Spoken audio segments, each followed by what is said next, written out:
para responder las preguntas que vienen a continuación. Entonces vamos a hablar de la movilidad articular y funcional, de la anatomía y la patofisiología de la rigidez, y luego vamos a tratar de contestar estas 5 preguntas. Entonces la primera es cómo prevenirla, la segunda es cómo progresar y avanzar en un tratamiento no quirúrgico, la otra es cuándo definir que el paciente debe ser llevado a cirugía, cómo abordar esa liberación quirúrgica y los desenlaces de esa liberación.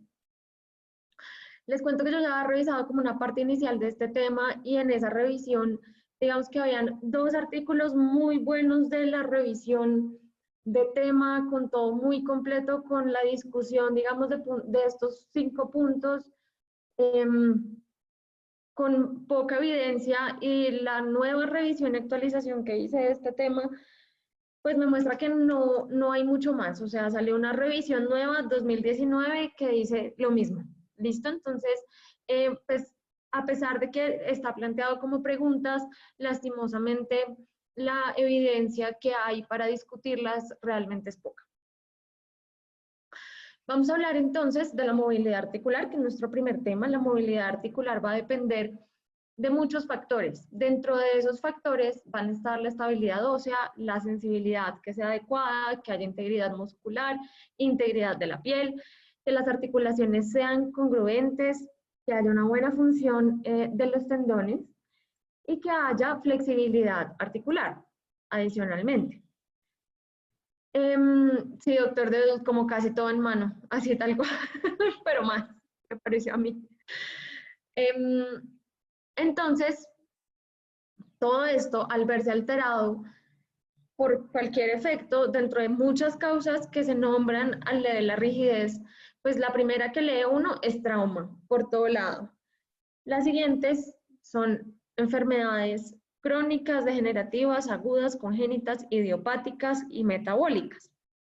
El efecto de todas estas enfermedades puede generar una contractura, y así es como, pasado el tiempo y instaurada una deformidad, vamos a definir que la rigidez es una disminución de la movilidad articular. Con esto, entonces, ¿qué tenemos? Tenemos que entender un poco de cuál es la movilidad articular de la mano. Y cuando nosotros hablamos de la movilidad articular de la mano, tenemos que saber cuáles son nuestros ángulos normales de movilidad para ir y saber cuáles son los anormales y definir esa rigidez. Entonces, lo que digamos es claro, y cualquiera de ustedes lo puede ir haciendo en el ejercicio de su mano, y si lo van haciendo, digamos que va quedando clarísimo, es que la metacarpofalángica, a partir de su posición neutra, es capaz de extender 45 grados y flexionar 90 grados. La interfalángica proximal es una articulación que rara vez hiperextiende, por eso el arco normal usualmente va desde 0, y ahorita vamos a ver muy bien la causa por la cual está bloqueada la hiperextensión de esta articulación, más o menos a los 100 grados de flexión. Y la distal sí puede tener un poco de hiperextensión.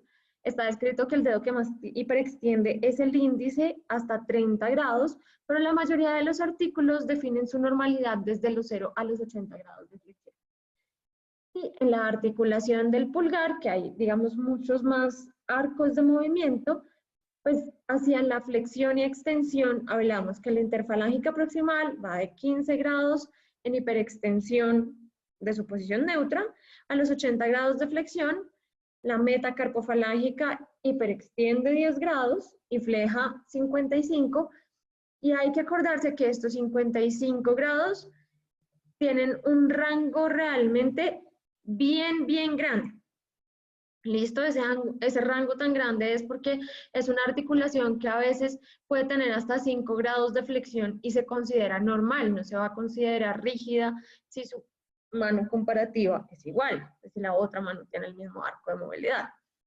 Y la base en la carpometacarpiana puede ser de 0 a 45 en abducción y aducción, hacia palmar y hacia radial de 0 a 60 grados.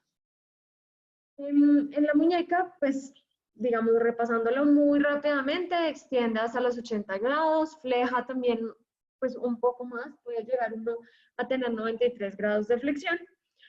Inclinación cubital más o menos 33 grados, inclinación radial de 15 a 20 y la pronosupinación, que cada uno de estos arcos normales son 90 grados desde la posición neutra de pronosupinación.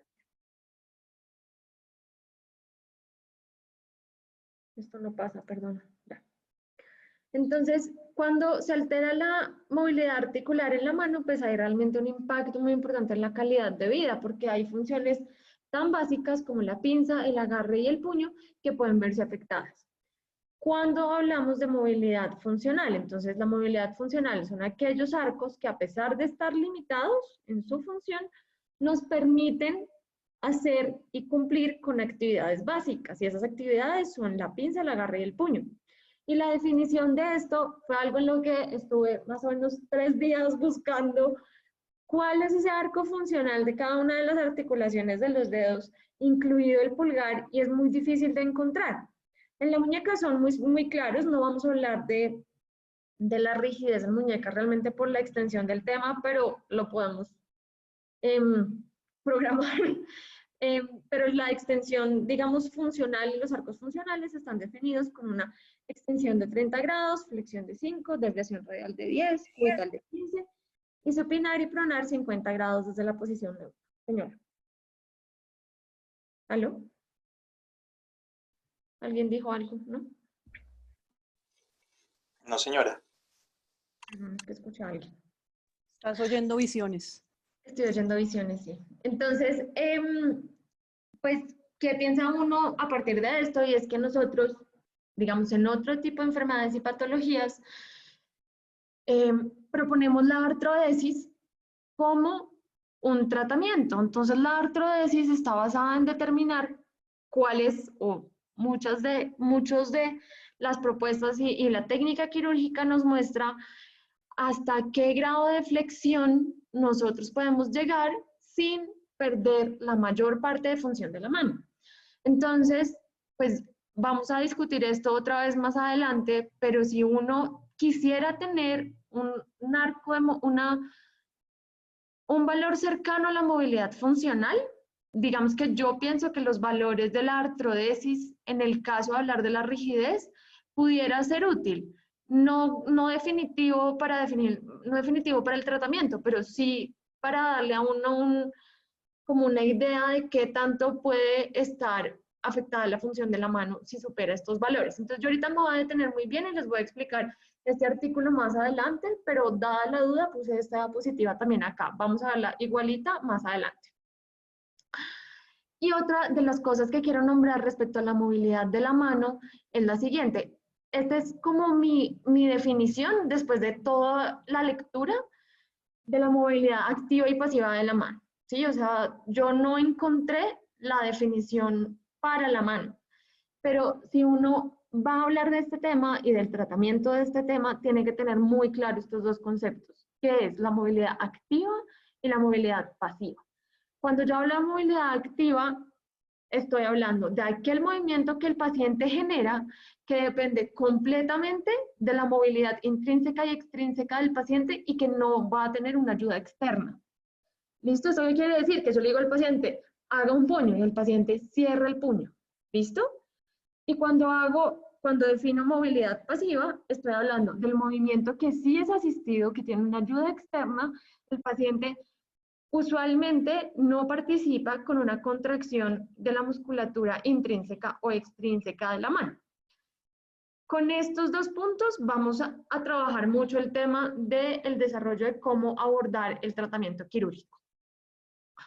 Vamos a hablar de la anatomía. En la anatomía vamos a empezar por las articulaciones y ahorita vamos a hablar de otros puntos específicos, pero estas dos articulaciones son las articulaciones usualmente más afectadas por la rigidez. Vamos a hablar de todas, pero hay que recordar estas dos como las dos, aquellas protagonistas de esta patología. Entonces, la primera, que es la articulación metacarpofalángica, es una articulación condilar, quiere decir que tiene movimiento en extensión, en flexión y es capaz de hacer desviación cubital y radial. Mucho menos en circunducción, pero es un movimiento que también es capaz de generar esta articulación. Lo más bonito, digamos que muchos de ustedes han escuchado es hablarnos de la placa palmar y las famosas lesiones de la placa palmar. Entonces vamos a entender muy bien la placa palmar, de la articulación metacarpofalángica y de la interfalángica proximal. ¿Qué es esto? Esto es el compuesto ligamentario en el cual está dada toda la estabilidad de la articulación metacarpofalángica y consiste en varias partes. Entonces aquí vamos a ver inicialmente, pues si uno se fija desde proximal, tenemos, quiero flechita. ¿Dónde está la flechita? Espere. Ahí está, está. Anotar no. Más. Es que me sale diferente. Bueno, con mi flecha. Entonces, lo primero es la cápsula dorsal. En este caso, la cápsula dorsal está libre de todo lo que, digamos, no tiene ninguna relación específica con los tendones extensores que están pasando, digamos, son el tejido adyacente, pero pues no hay una relación específica con esto. Luego siguen los ligamentos colaterales propios. Empiezan acá, su origen es en la cabeza del metacarpiano y están centrados en la cabeza del metacarpiano. Su dirección va hacia palmar y se van a insertar en la falange proximal. En la falange proximal, perdón, en la base de la falange proximal. Y los otros son los ligamentos colaterales accesorios, que los ligamentos colaterales accesorios tienen el mismo origen, van unidos a los colaterales propios, pero se insertan en el tejido más prominente palmar de la articulación, que se llama la placa palmar.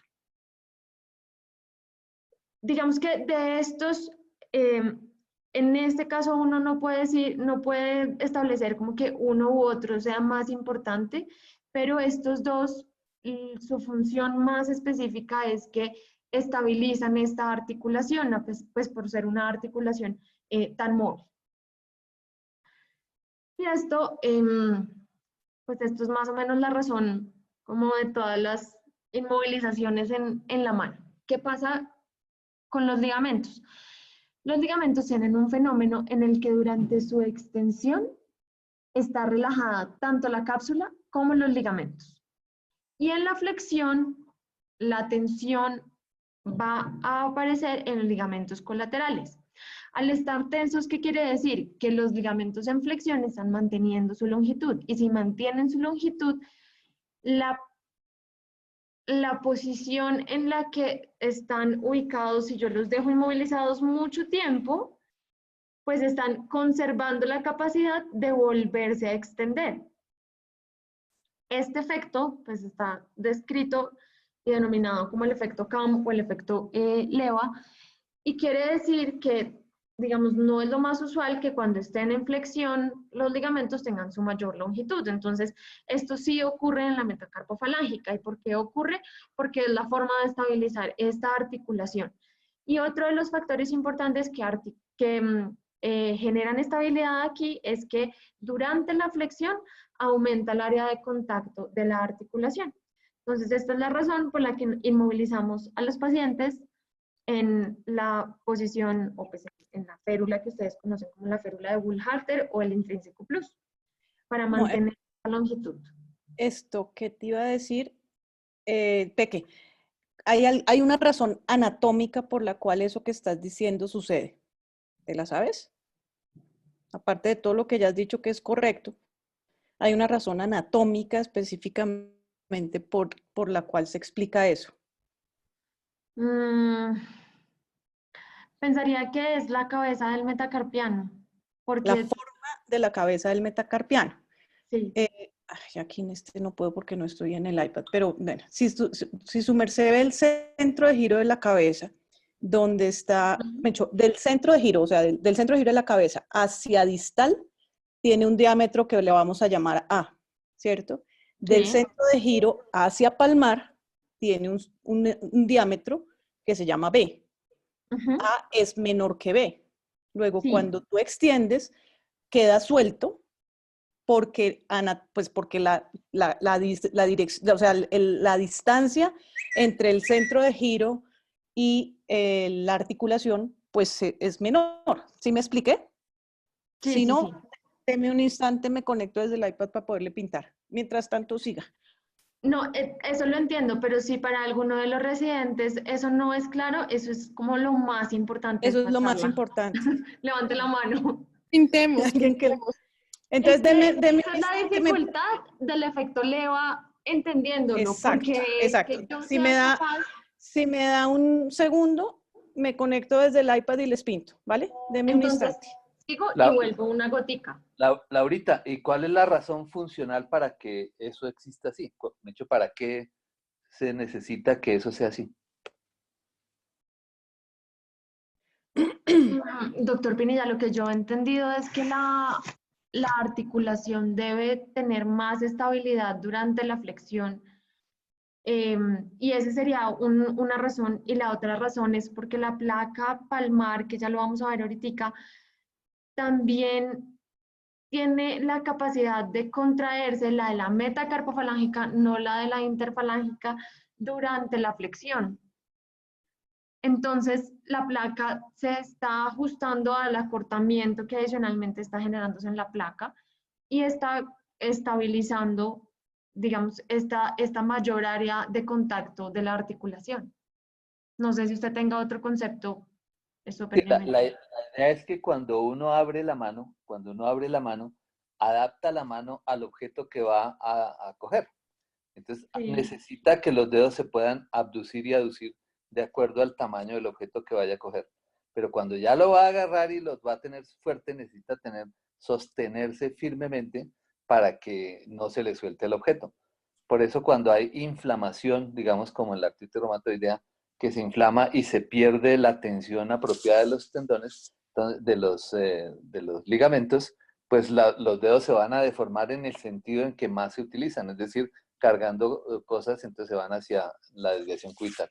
Entonces la razón natural de por qué es eso es para que la mano pueda adaptarse y a diversos tamaños de los objetos que va Ok. Gracias, doctor Pinilla. Listo. La doctora Moreno ya tiene los dibujitos.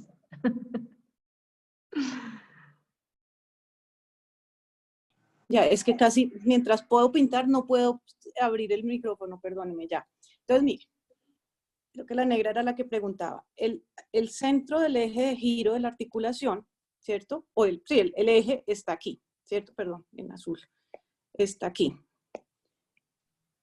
Bueno, ahí, ustedes lo ven ahí. Tan, taran, tan, tan. ¿Listo? Esta distancia, la línea roja, es mucho más corta que la línea amarilla. Es decir, cuando su merced lleva la falange en extensión, esta distancia entre el sitio de inserción de los ligamentos y acá es más corta, es decir, el ligamento quedaría con esta longitud, mientras que cuando se flejan, el ligamento va a tener esta longitud. Lo que quiere decir es que en extensión, dado que la longitud es menor, los ligamentos están laxos. Y en flexión,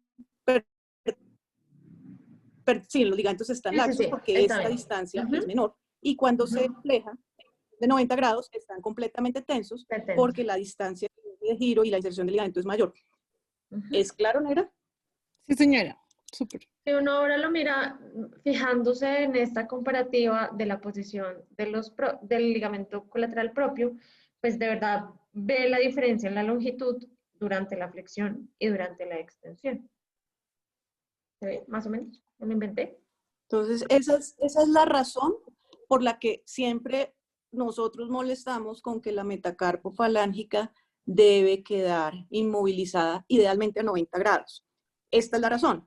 Si uno no la deja inmovilizada a 90 grados, en algunos pacientes no pasará nada, pero en la gran mayoría los ligamentos cicatrizarán corticos, es decir, en la posición en extensión que quedan corticos. Motivo por el cual, si su merced hace todos sus mejores esfuerzos, la doctora Diela, la doctora Fiorella, la doctora Carolina, le ponen toda la carga para flejarlo, no lo van a lograr porque esta estructura cortada los va a dejar extender. Digo, no los va a dejar flejar. Entonces, en esos casos, como lo vieron en estos días en la paciente que operamos, que tiene un problema mixto de hiperextensión de la metacarpofalángica por la cicatriz que le produce la quemadura, pero también porque durante la rehabilitación la articulación quedó en extensión, ¿sí? Entonces, tiene uno que terminar entrando y hacer una capsulotomía, a veces incluso hacer un corte de los ligamentos para que la articulación vuelva a flejar. Entonces, es para que no nos den trabajo. Si nos odian un poquito, entonces ustedes las inmovilizan en flexión y así nosotros no tenemos trabajo. Mínimo de flexión para que nosotros, para que tengamos esa longitud que estamos hablando. Listo, entonces vamos a la siguiente articulación, que es la interfalangica proximal. Esta es una articulación en bisagra. Por lo tanto, tiene la capacidad de extender y flejar. Hablamos que es una articulación que no hiperextiende, ya vamos a hablar bien por qué. Tiene mínima movilidad en el plano coronal y en esta articulación no ocurre lo que hablamos previamente. O sea, no hay diferencia en la longitud de los ligamentos en flexión y en extensión. ¿Qué componentes hay? Ahora hay más componentes. Ahora tenemos igual, digamos, de dorsal a palmar. La cápsula dorsal, los ligamentos colaterales propios, el colateral accesorio, su unión a la placa palmar, pero además de esto tenemos una relación mucho más cercana con el mecanismo extensor. Justamente ustedes están viendo aquí cómo la bandeleta central del extensor está inserta en la cápsula dorsal y alcanza a tener inserción en la cápsula dorsal y no es únicamente ósea a nivel de la falange. Entonces, esa es su relación. Y además de esto, pues están mucho más cercana y, digamos, funciona en conjunto con los tendones flexores. Aquí les voy a explicar, y lo repetí varias veces, por qué no hiperextiende la interfalángica proximal. Entonces, la placa palmar es una placa que está descrita de la siguiente manera. Tiene una porción distal, que es la que está insertada en la falange proximal, que es una porción fibrocartilaginosa o la porción fibrosa, que así es como se denomina su inserción distal. Pero hacia proximal tiene dos ligamentos o dos extensiones del ligamento que se denominan los check reins. ¿Qué quiere decir esto? Que estas dos proyecciones que tiene la placa hasta aquí en su porción membranosa, que es la que está adherida a la falange proximal, se extienden y estos ligamentos tienen dos funciones bien importantes. Una función bien importante es que mantiene y ayuda a una parte de la circulación, y la otra es que previene la hiperextensión de la interfalángica proximal. Y si ustedes se fijan y examinan su dedo, posiblemente van a ver que no lo pueden hiperextender y que además de esto, para poderlo pues los que pueden, digamos, son las personas muy laxas bajo una condición normal. Lateral a esto, pues en todos estos bordes laterales están sus inserciones de los colaterales. Esta es la placa palmar de la interfalángica proximal.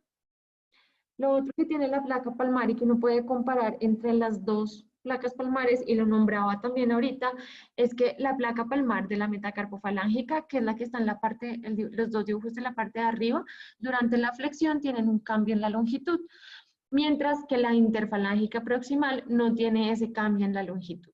Entonces, este es otro de los factores que va a hacer una diferencia en la capacidad de la contractura de cada una de estas dos articulaciones. Pero entonces, si no tenemos esta diferencia en la interfalángica proximal, queda la duda, ¿por qué hace contractura la interfalángica proximal?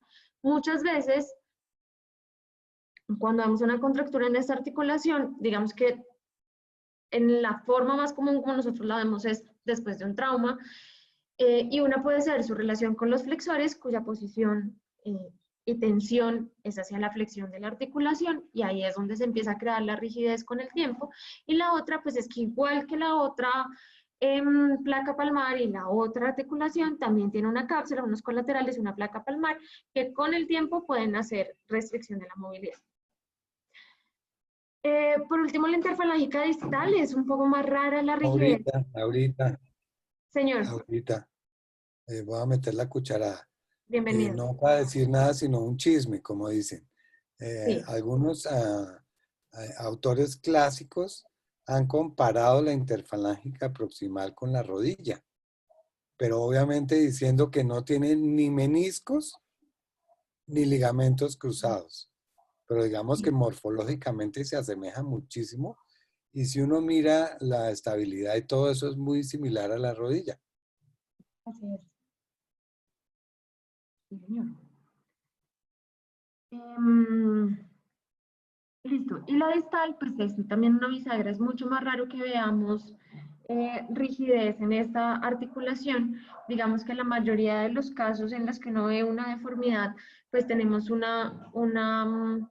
tiempo para corregirlo mucho más largo. Entonces es una articulación en bisagra, está conformada también por la cápsula dorsal y la unión con los ligamentos colaterales accesorios. Su placa palmar tiene relación con la inserción del flexor profundo y en el borde dorsal también la cápsula dorsal es parte del soporte y la unión con el tendón extensor terminal. No solo se une a la cápsula, sino el tendón extensor también tiene una unión a los ligamentos colaterales. En la rigidez participan tanto los intrínsecos como los extrínsecos de la mano.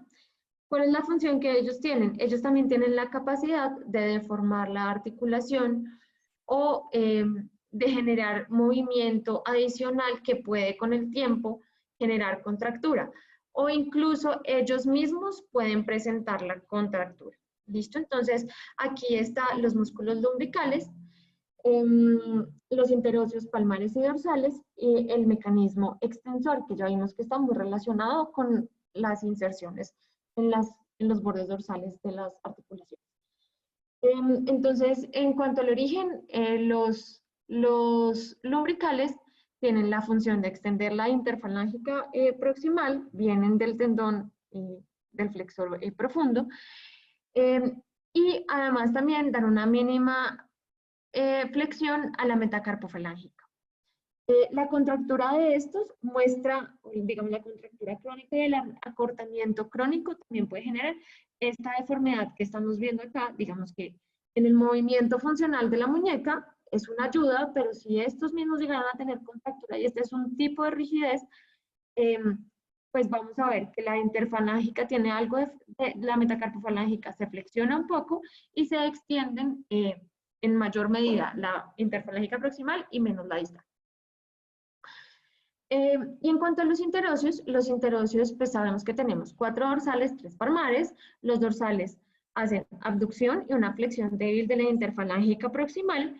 Tienen pues sus 2 vientres musculares, están relacionados cada uno con el paso dorsal o palmar sobre los ligamentos intermetacarpianos y luego de esto van a insertarse y ser parte del mecanismo extensor a través de la bandeleta sagital.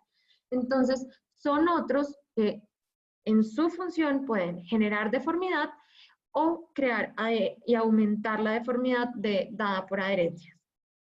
Y en cuanto a los extensores, entonces ya vimos, digamos, solo como un pequeño repaso, las inserciones del mecanismo extensor, aquí me parece que es donde mejor se ve, están relacionadas con las articulaciones, o pues con el componente dorsal de estas 2 y 3 articulaciones, y también son factores de deformidad o factores de adherencia.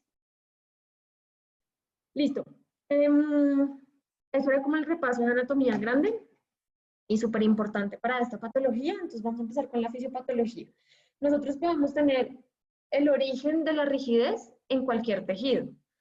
La rigidez no es únicamente un componente de la cápsula. ¿Por qué? Porque después de un trauma, nosotros podemos tener afectación de cualquier componente, lo mismo que en enfermedades degenerativas.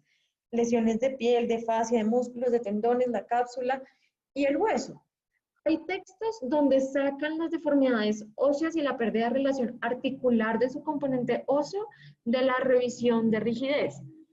Y ya vamos a ver cómo en el abordaje, digamos, uno lo primero que tiene que hacer es corregir la parte ósea, conocer la parte ósea y luego pues abordar el resto de tejidos. Pero siempre que haya un problema de rigidez, nunca debemos dejar el hueso como una estructura adicional que hay que estudiar. ¿Qué hacemos nosotros después de un trauma o específicamente cuando tenemos dolor? La mano, ¿qué posición busca?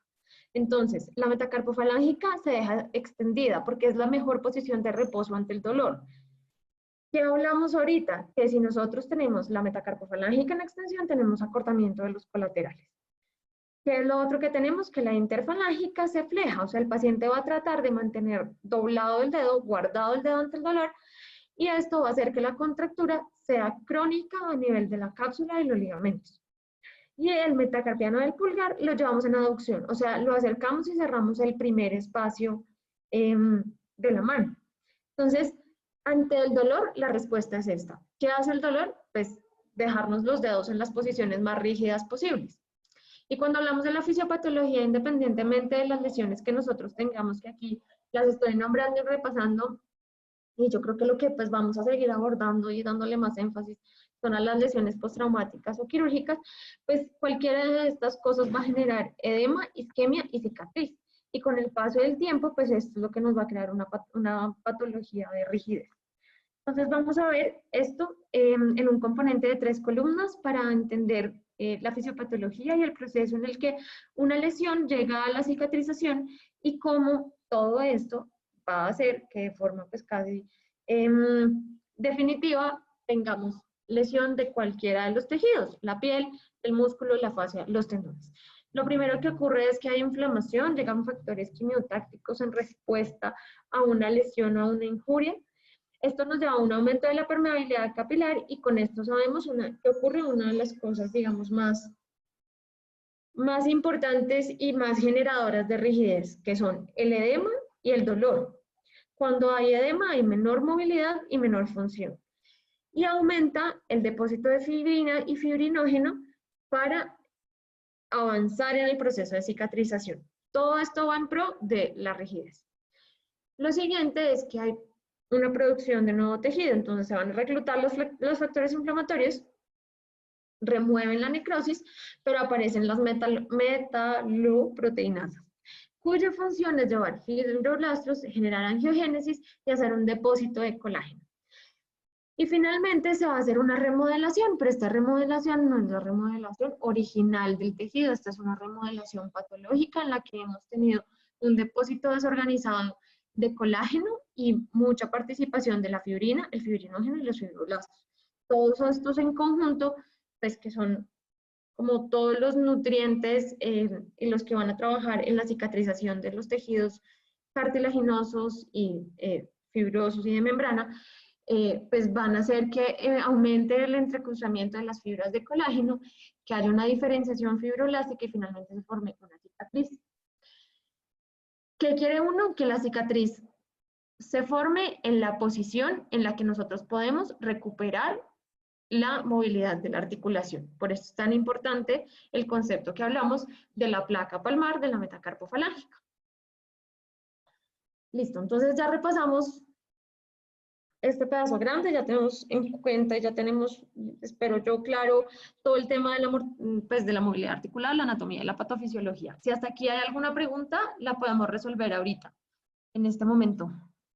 O vamos bien, o no vamos, y los dormí. Como dice el doctor de Bedut, voy a meter la cucharada, Carolina Molano, fisioterapia. Claro, pues que antes de que entren en la parte o quirúrgica o médica, pues esta es nuestra misión, ¿no? Has dado una presentación pues muy clara y eso es lo que nosotros buscamos hacer en nuestro tratamiento de fisioterapia, hacer que esas fibras de colágeno no se formen o se formen organizadas. Y pues eso es lo que hacemos en nuestra movilidad dirigida y no es solo mover los dedos, sino moverlo a la dirección que toca. Y en controlar el edema, ahorita les voy a mostrar un artículo súper bonito de lo que estaba hablando, nos está nombrando Carolina. Eso es, el manejo del edema es el mayor factor pronóstico para los desenlaces de los pacientes con trauma. Y sobre todo en el tratamiento. El edema, el posicionamiento y pues la educación para que esa rigidez es porque el paciente empieza con temor y pues es como de las principales situaciones que los hacen rígidos, entonces pues ahí ayudamos con la movilización, el posicionamiento y el manejo del edema. Así es. Caro se adelantó, yo puse mi frase cursi de la presentación. Espérese un segundo antes de su frase cursi que viene la mía. Lo importante y lo que quiero que les quede en la cabeza de esta charla es que de aquí para adelante no deberíamos hacerlo nunca. Lo que Laura va a hablar de corregir un problema de rigidez cuando ya está instaurado es lo que no debe pasar. Y esa es la razón por la que yo no me canso de decirles a Diela, a Carolina y a Fiorella que el motivo del éxito profesional, por lo menos de los cirujanos de mano de la Fundación Santa Fe, depende de ellas.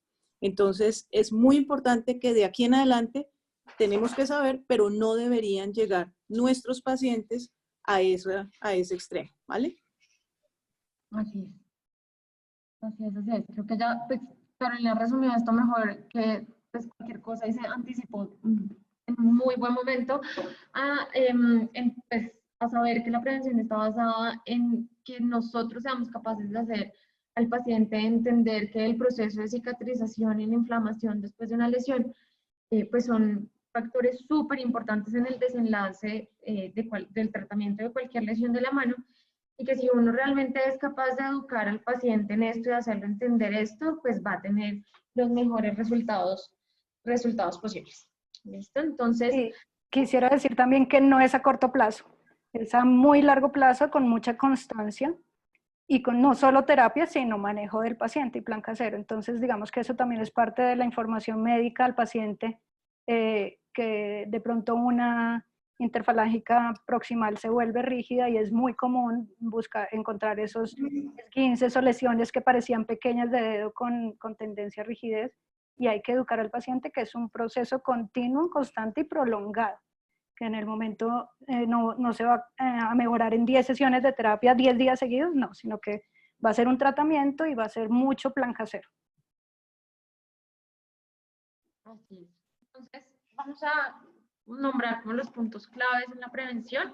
El primero es evaluar cuál es el escenario actual que yo tengo con el paciente y si ese paciente tiene algún riesgo de presentar la rigidez. Entonces, yo debo identificar la necesidad de la inmovilización, el tiempo, el tipo, o si yo puedo tener la capacidad de darle a ese paciente la opción de movimiento temprano, pues es lo que yo quisiera dar. Si el mejor tratamiento para ese paciente, incluso hablando en términos de rigidez, es el tratamiento quirúrgico, yo también debería ser capaz de tomar una decisión basado en esto. Lo siguiente es educar al paciente, digamos, que conozca muy bien las consecuencias de la adherencia a este tratamiento. Y lo otro es promover una adecuada cicatrización. ¿Y cómo se hace esto? Con control de edema, con movilidad temprana y con inmovilizaciones pues, que sean lo menos invasivas posible.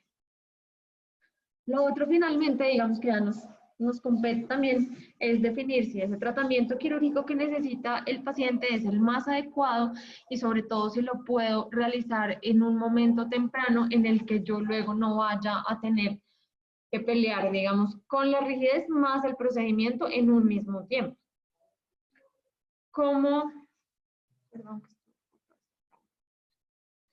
Entonces, hasta aquí, digamos, lo que dice la doctora Moreno es súper claro, no queremos llegar a esto, pero si llegamos, digamos, ¿qué es lo primero que tenemos que hacer y cómo vamos a trabajar con el paciente y a progresar en ese tratamiento no quirúrgico? Esto tiene bastantes pasos y yo me siento intimidada que tengamos 3 fisioterapeutas aquí, pero a lo mejor que pueda. Cuando estamos en este punto, ya estamos hablando un poco de un tratamiento tardío, o sea, de una patología que ya ha pasado, ya ha llegado a un equilibrio de su fase inflamatoria y de su cicatrización. Y este periodo es más o menos un periodo entre 2 a 6 meses, o sea, esta no es una patología aguda. Lo siguiente es valorar al paciente y evaluar cómo están todos sus tejidos, si tiene edema residual, induraciones en piel o cualquier otro tejido, cicatrices que sean maduras o pacientes que tengan un aumento de la sensibilidad porque afecta también la movilidad. Y esto que hablamos ahorita de la medición de los arcos de la movilidad activos y pasivos, pues son la base para estructurar en la cabeza cómo vamos a trabajar con ese paciente. Lo otro es evaluar si hay deformidades, si yo tengo un desbalance tendinoso, una mala unión o no unión de las fracturas. Entonces, en este momento tardío, si yo sé que mi rigidez y mi deformidad se está produciendo por una fractura, sin duda tengo que empezar por corregir esta situación. Lo siguiente, para enfocar al paciente hay que establecer la causa de la rigidez. Y ya vimos cuáles son todos los componentes que afectan, digamos, en cuanto a la anatomía, para establecer esa causa y todas las variables, digamos, el espectro tan grande que tenemos de patologías que pueden causar la enfermedad. Y bueno, esto ya lo dije, tratar primero las deformidades y la mala unión de las fracturas. Entonces, causas, todas, o sea, hay que sospechar todo. Que haya adherencias del tendón, contracturas tendinosas, lesiones y contracturas de la cápsula articular, que pueda ser incluso una artrofibrosis instaurada, o que sea solo un tema, digamos, de una cicatrización miofascial y superficial. Entonces, si yo sé que el problema que tengo es de piel, pues tengo que resolver el problema de piel, pero tengo que conocer siempre la causa. ¿Y pueden haber factores combinados? Sí. ¿Puede estar todo junto? Sí. El tendón, el músculo, la cápsula, todo adherido, usualmente en eso termina esto. Entonces, ¿cuál es el objetivo? El objetivo es ganar movilidad pasiva, de modo que logremos hacer un cambio en el pronóstico de esta enfermedad y cambiar el número de procedimientos que requiere el paciente. Esto, después de lograr una mejoría en la movilidad pasiva, digamos que el 85% teniendo un valor, el 87% para tener un valor en la cabeza de los pacientes en los que yo estoy teniendo este problema, puedo reducir el número de procedimientos que necesitan para su mejoría. ¿Cuáles son las fases entonces? Las fases es llevar al paciente a una terapia física en la que el paciente sea, como dijimos ahorita, puesto a una causa externa, si esto no genera una lesión, a una fuerza externa de movilidad. Entonces, esta es la movilidad pasiva. Con el fin de lograr mejoría ¿en qué? En la movilidad activa y activa asistida. O sea que cuando yo le diga al paciente doble, el paciente vaya doblando. Pero en este caso y en el caso de la rigidez realmente, la terapia va a ser enfocada en la movilidad pasiva. En lo que haga la fisioterapeuta y vaya y le doble el dedo y manténgalo ahí y cuente hasta 10 y hágalo 600 veces, de eso va a depender la mejoría de esto. ¿Qué pasos tengo después de esto? Tengo la ferilización dinámica y la estática progresiva. La ferilización dinámica tiene la función de utilizar las propiedades viscoelásticas del tejido, o sea, llevar con el tiempo a que vaya mejorando y se vaya cambiando estas propiedades. Y a medida de que la deformidad plástica se va manteniendo, pues voy venciendo esa cicatrización anormal. Y la otra es la ferilización estática progresiva, que lo que hacemos es, ganamos un poquito, listo, si ganamos ese poquito vamos a ganar un poquito más. Entonces yo llevo al paciente a mantenerlo o en flexión o en extensión, forzada de la articulación y cambiándola en el tiempo, pero también manteniéndola en el tiempo hasta buscar un mejor equilibrio de los tejidos. Entonces, si yo tengo una deformidad... Laurita, Sí. devuélvete un segundo antes de seguir, que yo sé que tú vas a mostrar unas cosas súper importantes, pero hay un concepto que nuestras fisioterapeutas, y yo sé que especialmente Fiorella maneja muy bien, que es una cosa que ellas hacen que se llama terapia manual o artrokinemática. Fío, su merced nos puede contar un poquito de qué se trata. Sí, No lo voy a corchar, es para que nos... No, para contar nada más, una parte que uno maneja fuera de lo que está hablando la doctora Laura de la movilidad pasiva y activa. La pasiva la trabajamos más sobre la articulación y la activa más sobre el tejido, sobre el músculo y el tendón, con el trabajo a través activo del músculo y el tendón. Y la parte de movilización articular ya es propia de los movimientos intraarticulares de cada una de las articulaciones. Uno en terapia manual se ayuda de ese tipo de movimientos para recuperar movilidad. Y son los movimientos de deslizamiento. Depende de la articulación que uno esté trabajando, eso trabaja con la ley de cóncavo convejo. Entonces, dependiendo de la superficie que estemos deslizando, el movimiento va, digamos, a nivel de la metacarpofalángica, estamos deslizando, digamos, la falange proximal sobre la cabeza del metacarpiano y estamos deslizando sobre una superficie cóncava, conveja, y la superficie cóncava se desliza en el mismo sentido del movimiento de flexión. Entonces, si vamos en flexión, vamos hacia palmar. Entonces, uno hace un deslizamiento en la articulación, dependiendo, hay grados de deslizamiento dependiendo del grado de rigidez de la articulación. Y ahí es como disminuimos las adherencias intraarticulares, ¿sí? Ahí, por ejemplo, hablando específicamente de la muñeca, para ver cómo se mueve diferente el deslizamiento, cuando hacemos extensión, el deslizamiento va hacia anterior. Cóncavo o convexo. Porque ahí es al contrario, ¿sí? ¿Soy clara o no mucho? Una pregunta, Fío.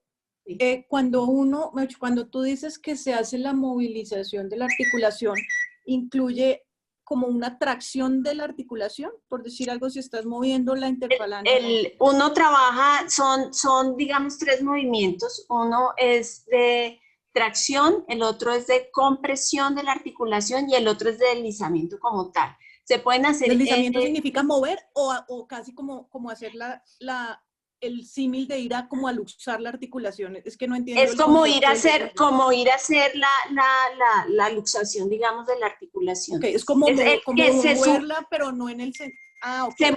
Es el que se mueve sobre la superficie articular, ¿sí? Ya. El deslizamiento es sobre la superficie. No es como una movilización pasiva que uno hace. No, la movilización pasiva llevamos en los planos de, por ejemplo, en la muñeca, flexión y extensión, es la movilidad pasiva. Cuando hacemos el deslizamiento, entonces si yo quisiera ganar,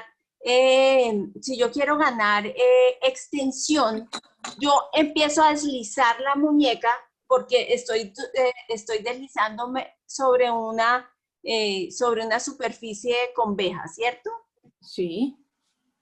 Ya me confundí. Se desliza hacia lo convejo, ¿sí? Exacto. Si yo estoy deslizando la primera fila del carpo sobre la superficie del radio, ¿cierto? Sí. Entonces, si voy a ir a ganar extensión, yo deslizo, la articulación tiene un movimiento, se desliza hacia anterior, o sea, hacia palmar, ¿sí? En ese caso, por la ley cóncavo-convejo, ¿sí? De superficies. En cambio, y ese es el movimiento intraarticular, el deslizamiento que hago hacia anterior, ¿sí?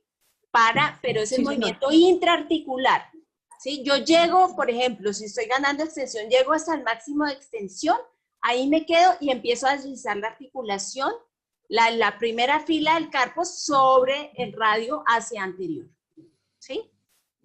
Sí. Que para mí es claro, no sé si los demás entendieron, creo que sí. ¿Sí o no? Una pregunta. Sí, señora. No importa cómo lo deslice, en qué posición, ya sea en flexión o extensión. Depende de lo que yo quiera ganar. Depende de lo que yo quiera ganar. Entonces, si yo estoy ganando extensión, quiero ganar extensión, pues llevo el máximo de extensión y ahí empiezo a deslizar hacia anterior para poder ganar la extensión, hablando de la muñeca. Si estoy hablando de un metacarpiano, como estamos deslizando la primera falange sobre la superficie conveja, ahí el movimiento va hacia el mismo lado. Si voy a flexión, que es palmar, el deslizamiento que se hace intraarticular es palmar, ¿sí? Va en el mismo sentido, en cambio en la muñeca va al contrario. Listo, gracias. ¿Sí? Sí, yo entendí, me parece súper interesante ese concepto, yo no lo conocía. Gracias.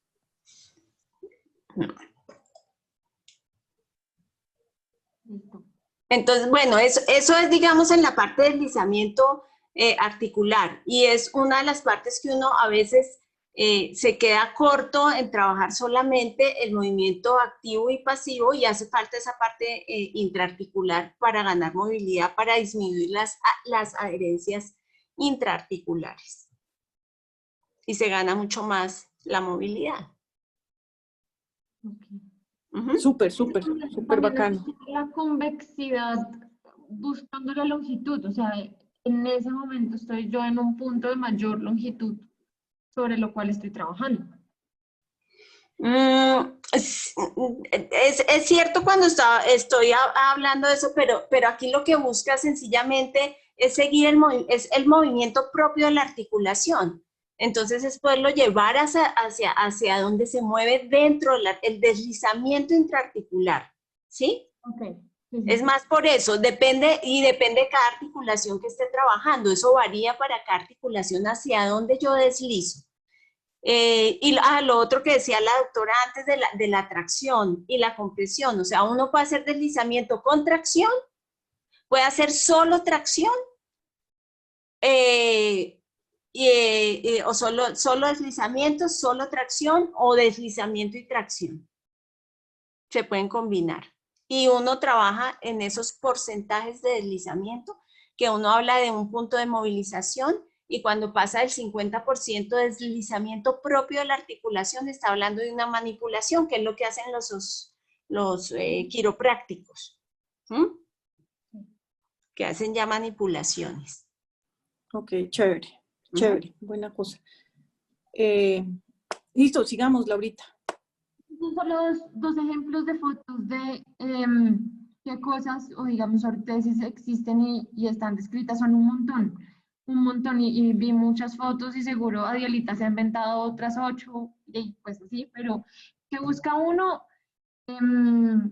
mantener la articulación en una posición en la que yo esté cambiando la propiedad viscoelástica de los tejidos y utilizando la deformidad plástica como el mecanismo para lograr el cambio de la longitud de los tejidos. Ese es el principio. Si uno tiene ese principio claro, digamos que la ortesis pues es de un punto adicional, digamos que no es el propio trabajo nuestro, pero sí hay que entender el concepto sobre el cual trabaja. Estos son solo dos ejemplos con foticos de muchas ortesis que se utilizan. No me pareció a mí, la tercera pregunta me pareció la más difícil, pero también la más interesante, y es ¿cuándo vamos a llevar a estos pacientes a cirugía? ¿Por qué me parece una pregunta difícil? Por el primer abordaje que hablamos y la primera parte en la que hablamos, la movilidad articular funcional. Porque no está descrito en la literatura cuál es el mínimo y máximo de movilidad en flexión y extensión que yo debo tener de cada una de las articulaciones. Entonces, decir que yo llevo al paciente a cirugía va a tener muchísimos factores en la toma de decisión. Vamos a ver algunos, entonces ahora sí vamos a detenernos un poco más en esto. Existen descritos en la literatura, digamos, esto es casi que técnica quirúrgica básica de cómo voy yo a fijar la posición de una artrodesis de cada una de las articulaciones, desde la metacarpofalángica hasta la interfalángica proximal. No es común la artrodesis metacarpofalángica, entonces este valor de 61 grados a 96 grados está basada en estudios de normalidad. Esta es la flexión normal de la articulación, pero ¿cuál es el problema de la metacarpofalángica? Ya lo dijimos 600 veces, la extensión. Entonces, no hay ese valor mínimo en el cual puede estar extendida la articulación siendo funcional. Yo, de verdad, me esforcé, lo busqué, me pareció súper interesante, busqué en modo obsesivo compulsivo y no lo encontré. Y creo que por esto esta es la pregunta más bonita que hay en esta revisión. Lo otro es pues, la interfalángica proximal, que me parece fácil aprendérsela de la siguiente manera, y es que cada una de las articulaciones va a variar en 5 grados, y esta es la caída normal en el cierre y agarre de la mano. Es que yo puedo dejar la interfalángica proximal del índice en 30, tengo 10 grados de variabilidad, digamos, para la posición, y entre cada dedo voy a aumentar 5 grados. Lo mismo pasa con la interfalángica distal. desde el índice a 20 grados más 5 grados de cada dedo. Con esto me ayudó un poco Jorgito buscando y en esta pregunta encontramos un artículo que hablaba del impacto. El doctor Quintero, perdón. El doctor Quintero. El impacto que tiene un estudio en el que se hizo una simulación de hacer una artrodesis interfalángica de los dedos y cuál sería esta en su función. Entonces ellos utilizaron, pues hicieron un estudio biomecánico, llevaron a los pacientes, obviamente no una artrodesis fija anatómica, digamos quirúrgica, sino con simulación con ortesis, y encontraron que a 40 grados de flexión de la interfalángica proximal, comparado con la mano pues en su movilidad normal, las pruebas de funcionalidad son muy similares, pero se impacta a partir de estos grados el movimiento y la función de la metacarpofalángica. O sea, no es gratis una artrodesis, se compensa con algo. Y cuando se compensa, va hacia proximal esta compensación a través de la articulación metacarpofalángica. ¿Cómo responde? Ampliando grados normales de agarre y de movilidad para poder llevar el dedo a ese movimiento. Entonces, digamos que empiezan a hacer como aproximaciones y abordajes a cómo definir esa normalidad y llevar ese paciente a cirugía. Entonces, pues, ¿qué tenemos y qué está descrito en la literatura? Cuando llevamos al paciente a cirugía, pues el paciente ha tenido que tener terapia física y digamos que el tema óseo sale ya de acá porque yo ya tuve que haber resuelto la deformidad ósea, el defecto, lo que sea que tenga. Pero hay un punto en el que la terapia física está estancada, la puse estancada entre comillas porque creo que no hay una buena palabra en un tecnicismo médico para hablar de esto, pero es el paciente no está ganando más de lo que ya logramos ganar.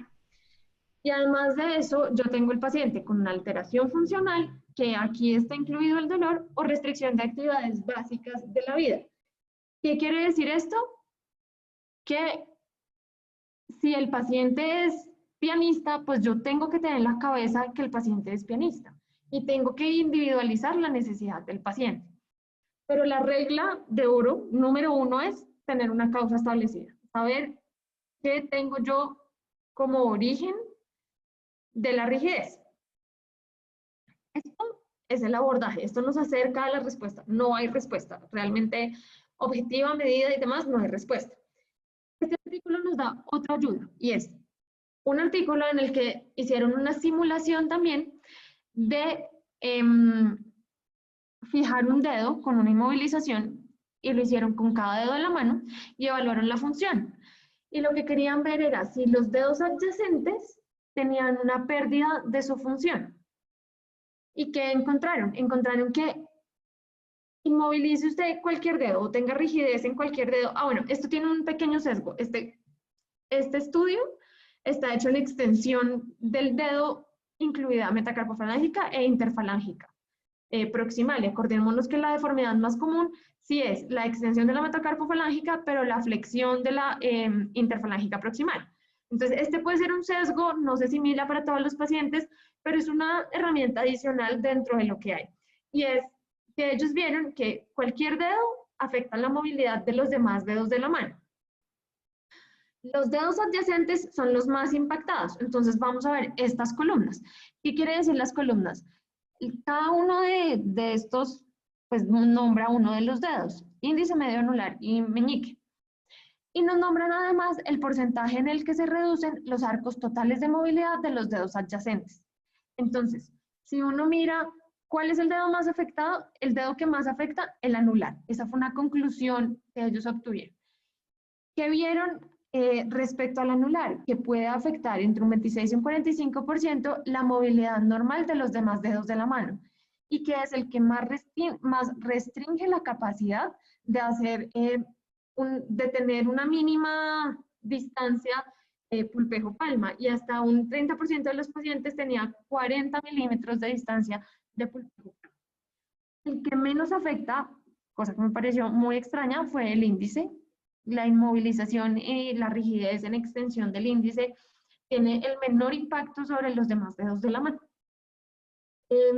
Como les digo, una herramienta más. Respuesta objetiva, no hay. Me parece a mí que si queremos responder esta pregunta,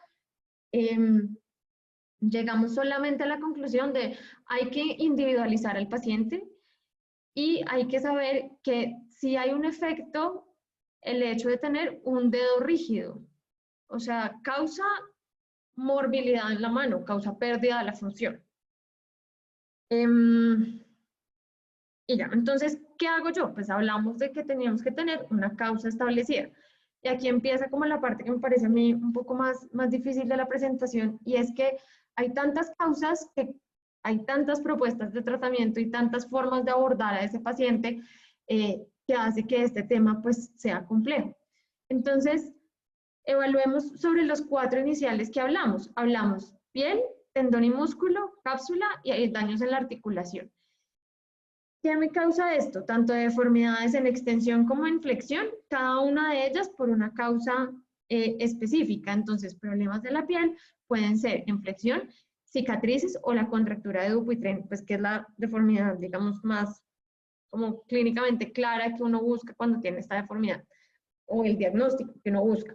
Y la deformidad en extensión, que puede ser sencillamente una cicatriz. El tratamiento quirúrgico pues va a ser liberar la cicatriz o llevar al paciente a un injerto, una fasciectomía y cumplir con esa, digamos, quitar solo ese problema. Y ese solo problema, ese único problema que yo identifiqué, si yo lo trato adecuadamente, pues estoy tratando la rigidez y la causa establecida de ese paciente. Entonces, lo importante de eso es que si yo tengo una causa, pues tengo una propuesta de tratamiento. Vamos a desarrollar esto así súper específico en la siguiente pregunta, a la que pues vamos a llegar ya, y es cómo abordar la liberación. Entonces, aquí si quieren interrumpirme, si quieren que vaya más despacio, más rápido, si lo pasamos más, digamos, más por encimita, por favor me van diciendo porque es el pedazo, siento yo más ladrilludo, no sé cómo presentarlo de una forma más sencilla, pero pues creo que lo intenté. Lo que vemos normalmente en las revisiones de literatura es algoritmos de tratamiento. ¿Qué es lo primero que nos presenta el algoritmo? Una clasificación. Y esa clasificación son 8 tipos de contractura. ¿Dependiendo de qué? Dependiendo de si yo tengo alteración de la movilidad pasiva o activa en flexión o en extensión. ¿Listo? Por eso era tan importante tener muy claro qué es la movilidad pasiva y qué es la movilidad activa. ¿Qué es lo más grave? Que el paciente no se pueda movilizar activamente, pero que además pasivamente yo tampoco lo pueda movilizar. Esta es la tipo 1. Y a medida que vamos mejorando en algo, ya sea alguna pasiva en flexión o en extensión, digamos que el tipo de esa clasificación va mejorando hasta llegar hasta la tipo 8. Vamos a hablar de cada una con estas tablas. Entonces, la tipo 1. En la tipo 1 yo tengo que el paciente no mueve pasivo, no fleja y no extiende, entonces tengo yo un dedo completamente rígido, un dedo que está o en flexión o en extensión, pero está completamente deformado, no responde usualmente a la terapia, porque este paciente pues ya tiene un problema, digamos, casi que de todos los componentes articulares, intrínsecos y extrínsecos que comprometen la mano. ¿Qué explica esto, señor? Cuando hablas de tipo 1, perdón, ¿hablas solamente de metacarpofalángicas o interfalángicas proximales? No, digamos que esto lo que más aborda es la interfalángica proximal, esta clasificación. Vale, gracias. Pero es la forma como además también se puede describir la metacarpofalángica, la metacarpofalángica, porque no hay otra clasificación aparte. ¿Sí? ¿Me hice entender? Sí, señora, gracias. Pues, bueno, sí, listo. Entonces, vamos a buscar cuál es la patología dorsal, cuál es la patología palmar, si hay condiciones asociadas y cuál sería el tratamiento. Primero, entonces, ¿qué dijimos? Es que yo en este pues es un dedo que está completamente rígido. tengo adherencias en el mecanismo extensor, tengo además contractura de toda la parte cápsula ligamentaria dorsal, y pasa lo mismo a nivel palmar, pero además debo reconocer la insuficiencia de las poleas, contracturas de placa palmar, los colaterales, especialmente el accesorio, y alteraciones o deficiencias de la piel dados también por este acortamiento. Como condiciones asociadas, y digamos que esto es lo que vemos de pronto más típicamente en un tratamiento fallido de un flexor por sus lesiones en zona 2, este sería un buen ejemplo, es las adherencias del tendón. Y a ese tratamiento fallido, digamos, está sobre todo la movilidad inicial del paciente. Entonces, yo debo trabajar ¿sobre qué? Sobre la parte extensora y la parte flexora. Está descrita fase 1 y fase 2. El problema es que en la literatura usted puede ver que primero debe hacer o la parte dorsal o el abordaje palmar, y no hay un acuerdo en la literatura de qué es lo que yo debo abordar primero. ¿Listo? Yo tengo que abordar las dos cosas. Primero, no está descrito cuál, pero yo sí debo hacer un tratamiento sobre la parte dorsal, que es una tenolisis del extensor, capsulotomía dorsal y revisar el extensor, perdón, aquí me quedó mal. Y aparte, otra fase, que puede ser primero o segunda que la otra, que va a consistir en una tenolisis del flexor, reconstrucción de la placa palmar y liberación de los redes. Entonces, un ejemplo de una liberación dorsal es abordar el dedo, exponer la interfalángica, ya sea, digamos, por medio axis o abriendo y exponiendo completamente la articulación, pero sobre todo fijándome en lograr ganar aquí esta liberación de la cápsula, y además de la cápsula, poder desprender el mecanismo extensor de sus adherencias óseas.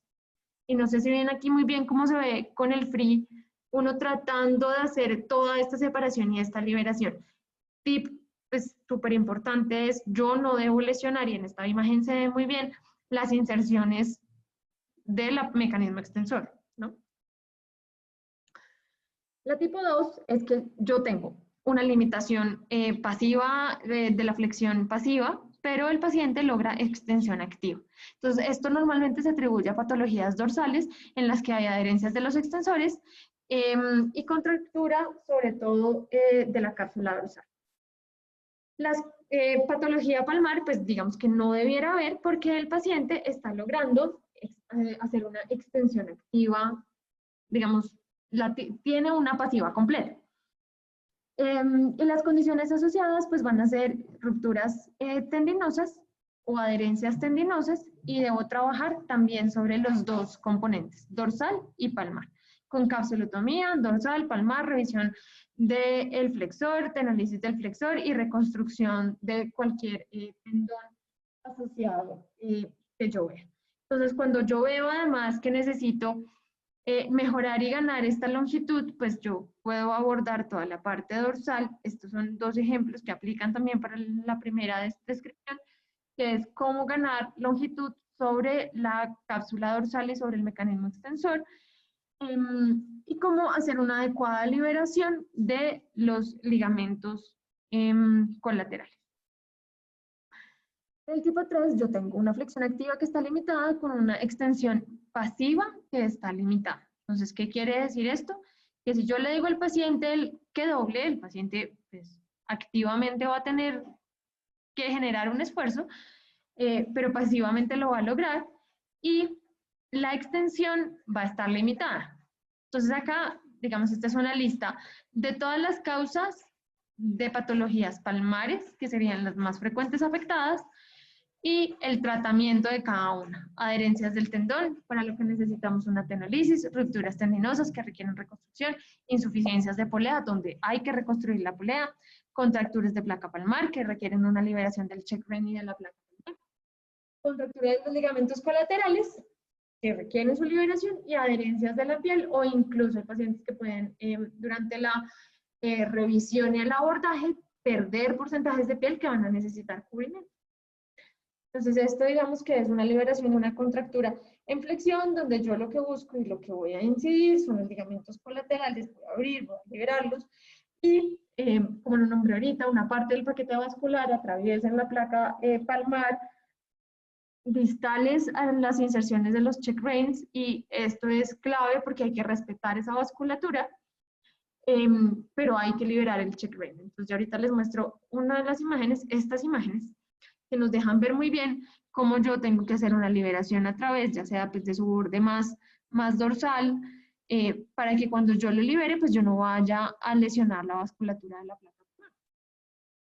O en la metacarpofalángica, la opción principal es hacer como esta resección en un, esta de aquí abajo, como una resección de una, ¿cómo sería eso? Como levantar la placa palmar de su inserción más proximal, y esto ayuda a la liberación sin afectar su vascularidad en la metacarpofalángica.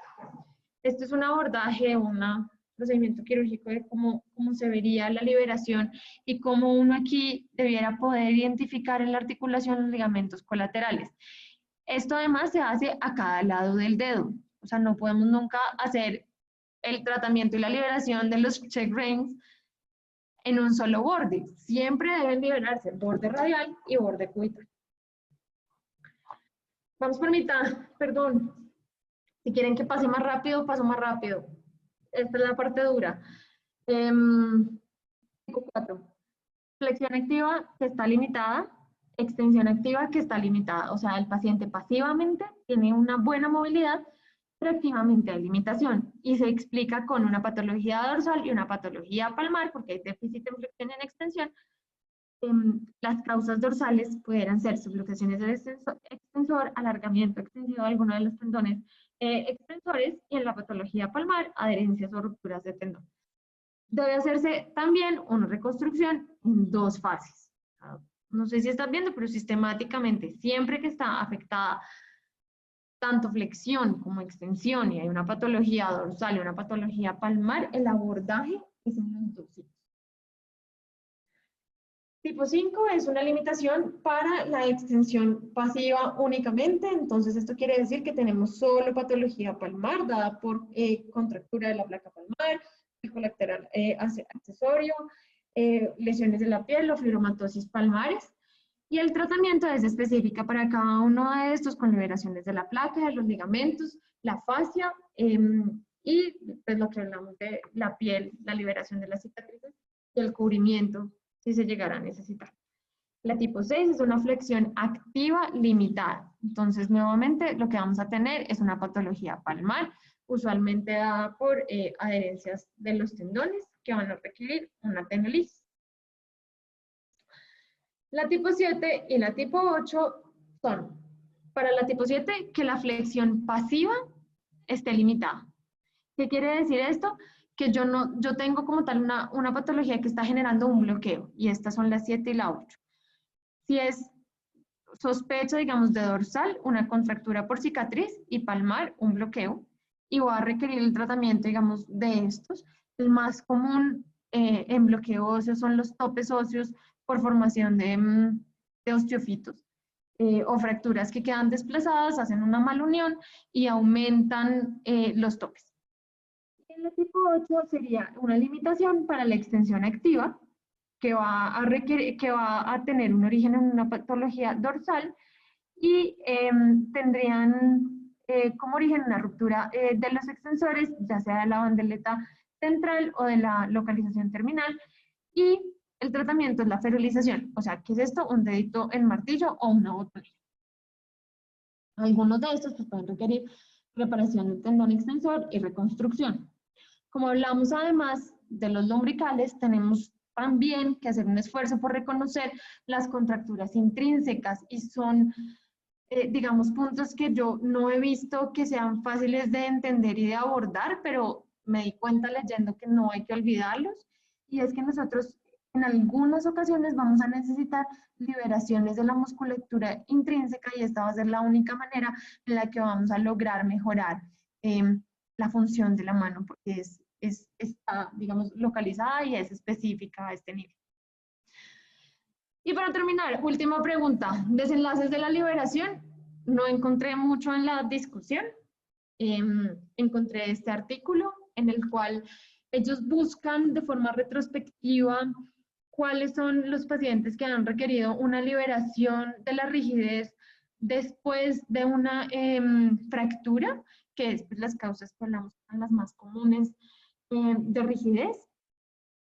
Y miran los arcos de movilidad de cada una de las articulaciones antes, antes de la liberación y después de la liberación, y cómo definitivamente con la liberación, vemos aquí tanto los valores de P al comparar el ángulo en grados previo y posterior a la liberación, y en esta última la ganancia total, como una liberación mejora significativamente los arcos de movilidad. ¿En qué factores estudiaron ellos significancia y no significancia y qué encontraron? El resultado va a ser independiente en cuanto al tratamiento de la liberación, al tipo de anestesia, a las fracturas intra o extraarticulares, no hay diferencia entre estos dos. Si el tratamiento inicial fue quirúrgico o fue conservador, tampoco hay diferencia, y la edad no es un diferenciador. Que sí es diferenciador, y aquí fue donde les dije que les iba a nombrar un artículo donde estaba pues muy claro el tema de la movilidad temprana, es el momento al que inicia la temprana, y esa es la gráfica, inicia la movilidad. Esa es la gráfica que les estoy mostrando, y es que pasados los días que vemos aquí, la ganancia de los arcos de movilidad es menor. Y si lo ven, pues este es el extremo, o sea, no hay forma de ganar, y por el contrario, se pierden arcos de movilidad cuando la rehabilitación empieza en un momento tardío. Y pues el otro hallazgo sobre el cual encontraron la significancia es que estos pacientes, cuando hay un interés de compensación laboral, pues tienen menos mejoría. Creo que están las 4 preguntas que nos propusimos resolver resueltas. Prevenirla, abordarla adecuadamente, definir cuándo llevar al paciente a cirugía y cómo abordar esa cirugía, y conocer un poco de los desenlaces, que es donde menos información hay, y entonces acabamos. Una cucharada, como decía el doctor Debel, para meter un punto importante que no está dado a veces, inclusive ni por patología misma de la mano, es el síndrome doloroso regional complejo, que puede dar una rigidez absoluta, ¿no? Entonces ese es algo para tener en cuenta, y ahí se necesita muchas veces no solamente la colaboración de terapia del paciente, por supuesto, sino a veces también de clínica del dolor. Y el otro punto son las rigideces que se forman por las deformidades en la artritis reumatoidea, que requiere un abordaje también en colaboración con el reumatólogo. Excelente charla, es un tema bastante complicado y difícil y bastante bien estudiado. Muchas gracias. Laurita, mi último comentario.